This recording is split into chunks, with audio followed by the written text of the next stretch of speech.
अस्सलाम वालेकुम नाज़रीन, मैं हूँ अशफाक मुगल।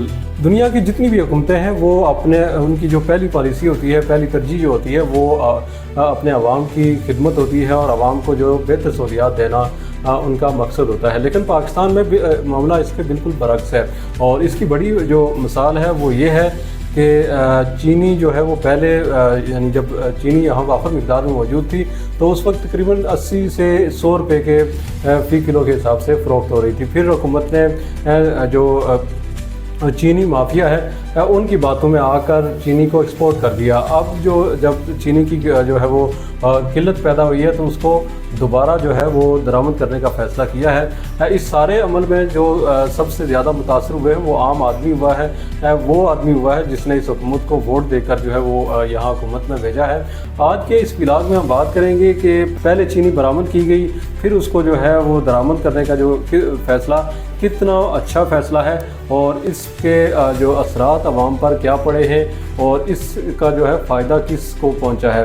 लेकिन इससे पहले अगर आपने हमारा न्यूज़ चैनल सब्सक्राइब नहीं किया तो इसको सब्सक्राइब कर लें ताकि आपको मईशत और सियासत के बारे में बर वक्त खबरें मिलती रहें।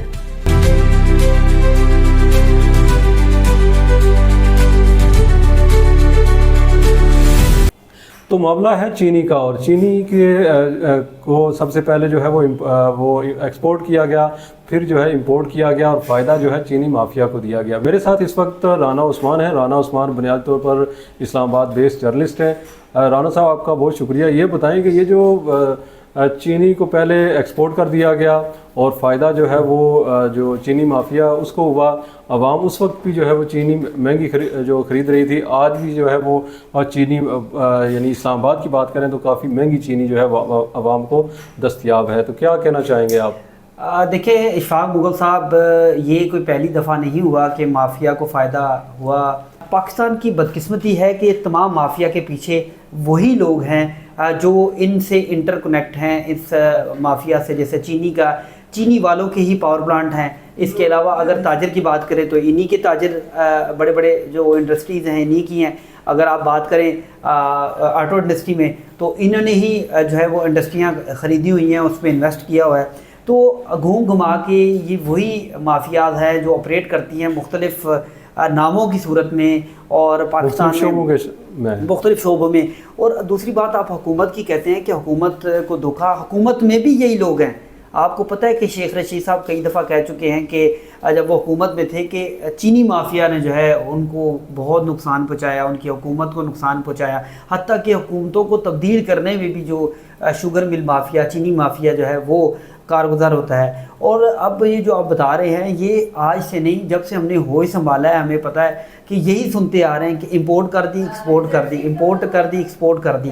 इंक्वायरियाँ बैठाई जाती हैं लिंगर ऑन करने के लिए मामले को। इसी तरह हुकूमतें जो है वो कहती हैं कि इंक्वायरी बैठा दी, नोटिस ले लिया। ये सब ड्रामेबाजी होती है। आप मुझे बताएं, शुगर मिल आपकी है या आपके किसी रिश्तेदार की है या मेरी है? किसी की नहीं। आम आवाम की शुगर मिल नहीं है। ये शुगर मिल इन्हीं लोगों की है जो हुकूमत में है। और शुगर मिल पर जो फैसले हैं, जो इनकी इंक्वायरियाँ हैं, ये यही लोग करते हैं। बैरोक्रेट्स की इतनी हिम्मत ही नहीं होती। बैरोक्रेट्स जो है वो भी जो ज़्यादातर होते हैं वो इनके साथ मिले होते हैं और इस माफिया का साथ देते हैं। गरीब आदमी को तो आपको पता है कि छोटा सा जुर्म होता है उसको सड़क पर जूते मारे जाते हैं। लेकिन इनकी इंक्वायरियाँ, इनकी कमेटियाँ आज तक उनके रिजल्ट सामने नहीं आए, किसी को सज़ा नहीं मिली।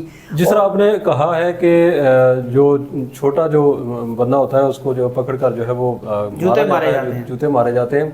मैं आपको बताऊं कि कल परसों जो है वो सेनेट की फाइनेंस कमेटी में ये चीज़ें डिस्कस हो रही थी कि कितना टैक्स चोरी हो उस पर जो है वो बंदा जो है कोई गिरफ्तार हो सकता है। तो ये फैसला किया गया कि 5 करोड़ तक अगर कोई बंदा टैक्स चोरी करता है तो उसके बाद उसको गिरफ्तार किया जाएगा और उसके जो बैंक अकाउंट जो है वो यानी मुंजमद किए जाएंगे और उसकी सज़ा जो 3 साल उन्होंने मुकर्रर की। तो इस पर चेयरमैन FBR ने कहा कि ये कैसा कानून है, किस तरह की आप चीज़ें करने जा रहे हैं कि अगर कोई बंदा साइकिल चोरी करे जो साइकिल की यानी 50,000 रुपये की भी नहीं होती बल्कि 20 या 30,000 रुपये की होती है, 10,000 रुपये की होती है, तो वो अगर चोरी करे तो वो तो सीधा उसको जेल आप भेज देते हैं।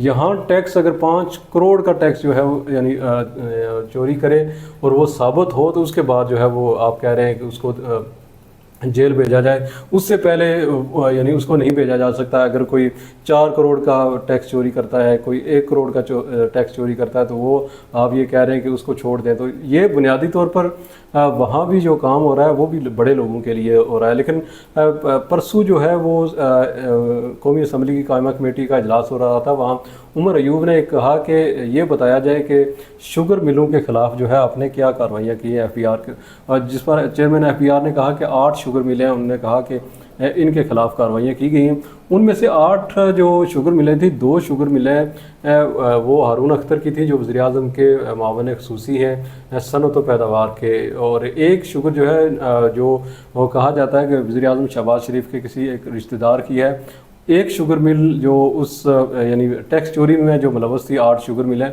उनमें से एक शुगर जो थी वो ओ मनी की थी, और ओ मनी का आसिफ अली जरदारी साहब। लेकिन इशफाक मुगल साहब, जैसे आप बता रहे हैं कि ये जो कार्रवाइयाँ होती हैं ये रस्मी कार्रवाइयाँ होती हैं और कोई बंदा गिरफ्तार नहीं हुआ, कोई बंदा गिरफ्तार। आप मुझे मैं बताऊँ, बड़ी ज़बरदस्त गुफ्तगू हुई। मेरा एक दोस्त है, उसके वाले से मैं आपको सुनाता भी हूँ कि वो मेरा दोस्त है, उसके भाई ने बाहर से पैसे भेजे, कोई घर ख़रीदना था, कोई उन्होंने चाह रहा, तो सारी ज़िंदगी उधर मजदूरी करता रहा, उसने पैसे जमा किए और पाकिस्तान भेजे, तो उसके अकाउंट में कुछ लाखों की ट्रांजैक्शन हुई, तो उसको FBR की कॉल आ गई। उन्होंने कहा कि यार आपके अकाउंट में इतनी ट्रांजैक्शन हुई है और ये आपको नोटिस बैंक ने पहले दिया, उसके बाद FBR से कोई नोटिस आया उसको। तो उसने कहा कि जब मुझे कॉल आई तो मैंने उनको बताया कि यार मैं आपकी कॉल ठीक है, मुझे जब मैं रक्षा चलाता था आपने कभी मुझे कॉल नहीं की कि यार तू परेशान है, तेरे अकाउंट में पैसे कोई नहीं है, तो बिल्कुल गरीब है, तेरे हालात बड़े मुश्किल है।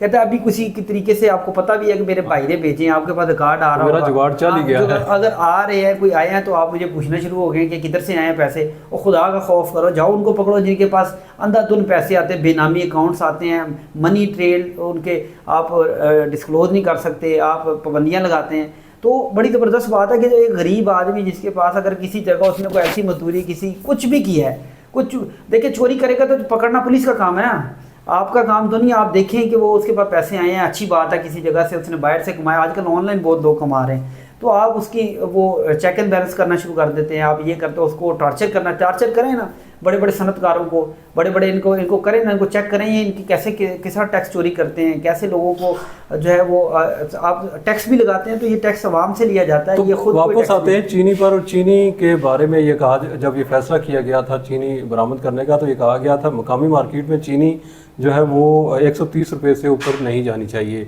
और जब ये गई तो जो ये रोक दिया जाएगा पूरा प्रोसेस चीनी बरामद करने का। लेकिन ऐसा हुआ कि चीनी जो रमज़ान में हमने देखा कि वो तकरीबन 180 रुपये या 200 रुपये तक चली गई। अब फिर जो है वो कमेटियाँ बैठाई गई और कहा गया कि ये होगा वो होगा, कुछ भी नहीं हुआ। अभी भी चीनी जो है वो 200 रुपये तक है, और अब हुकूमत ने फैसला किया है कि चीनी जो है वो 5 लाख टन जो चीनी यानी दरामद की जाएगी, जिस पर ज़ाहिर है वो करोड़ों डॉलर जो खर्च होंगे।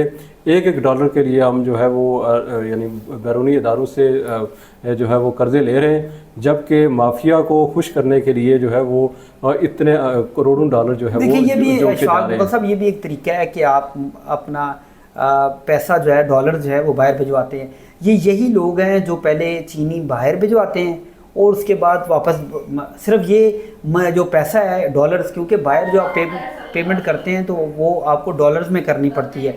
ये पहले चीनी बाहर, इन्हीं के लोग बाहर होते हैं, उन्हीं से कॉन्ट्रैक्ट करते हैं और चीनी वापस मंगवाते हैं। ये एक माफिया है। आपको मैंने कहा ये वो माफिया है जो हर जगह पर इसकी जड़ें हैं। जब तक कोई जैसा कि ऐसी हुकूमत नहीं आती जिसका कोई कारोबार ना हो, जिनके लोगों में जो इतने पैसे लगा कर इलेक्शन में ना आए हों, तब तक इस मुल्क नहीं, ज़ाहिर जिस तरह इलेक्शन पाकिस्तान में होते हैं या इंडिया में होते हैं, वहाँ आम आदमी तो इलेक्शन लड़ नहीं सकता, ये तो तय बात है। अरबों रुपए इलेक्शन पर आपको खर्च करना पड़ते हैं। लेकिन अगर यही लोग ईमानदार हों और उनकी जो पहली तरजीह अगर ये हो कि आवाम की बेहतरी का काम करना है बजाय इसके कि अपनी फैमिली का और अपने दोस्तों का, तो तब ही जो है वो मामला चल सकते हैं। इसके साथ ही हमें इजाज़त दीजिए। अल्लाह हाफिज़।